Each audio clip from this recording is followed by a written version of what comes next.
साल 2023 की एक बेहद ठंडी रात थी। रामगढ़ गांव में जागरण चल रहा था और पूरे गांव में रामायण का पाठ हो रहा था।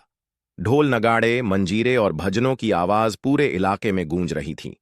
आसपास के गांवों से भी लोग इस धार्मिक समारोह को देखने आए थे। पास के गांव सुंदरपुर के कुछ बच्चे भी रात के समय रामायण सुनने चले आए थे।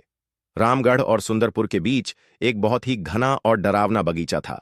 ऊंचे ऊंचे पेड़, अंधेरी पगडंडियां और सन्नाटा। रात में यह जगह और भी भयानक हो जाती थी। बगीचे के बीचों बीच एक छोटा सा मंदिर था, जहां एक संत महाराज की मूर्ति रखी हुई थी। दिन में लोग वहां पूजा पाठ करते थे, लेकिन रात में वहां जाने की हिम्मत किसी में नहीं होती थी। सुंदरपुर के ये बच्चे हंसते खेलते रामायण देखने आ गए थे। आते समय उन्हें बगीचे में कोई डर नहीं लगा। वे सीधे मंच के पास बैठकर भक्ति भाव से रामायण का आनंद लेने लगे।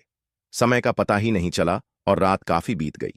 लगभग आधी रात के बाद कुछ बच्चे चुपके से निकलकर अपने गांव लौट गए, लेकिन दो दोस्त, राहुल और ज्ञानेंद्र, वहीं रह गए। जब उन्हें पता चला कि बाकी दोस्त पहले ही चले गए हैं, तो वे भी घर जाने की तैयारी करने लगे। अब ये दोनों अकेले ही घर लौटने लगे। घड़ी में करीब 1 बज चुका था। वे आपस में बातें करते हुए आधा रास्ता पार कर चुके थे और अब उन्हें उस डरावने बगीचे से होकर जाना था। चारों तरफ घुप अंधेरा, सिर्फ उनके कदमों की आवाज, और न आगे कोई इंसान, न पीछे। दोनों के दिल की धड़कन तेज होने लगी।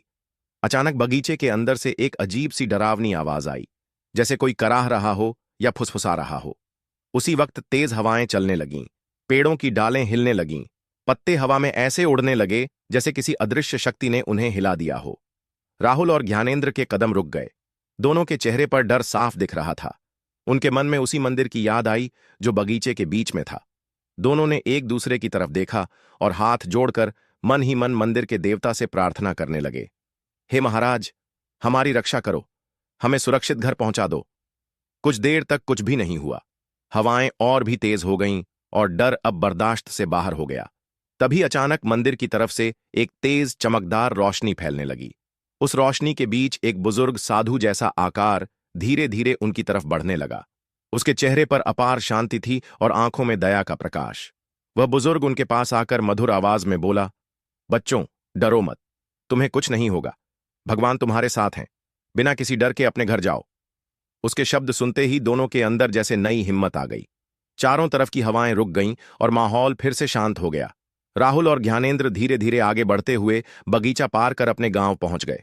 घर पहुंचकर उन्होंने राहत की सांस ली और मन ही मन उस दिव्य सहायता के लिए भगवान का धन्यवाद किया। तभी उन्हें एहसास हुआ, मुसीबत के समय सिर्फ इंसान की ताकत काम नहीं आती, असली सहारा केवल भगवान का ही होता है। इसलिए कहते हैं, जब विश्वास पक्का हो तो अंधेरे में भी रोशनी मिल ही जाती है।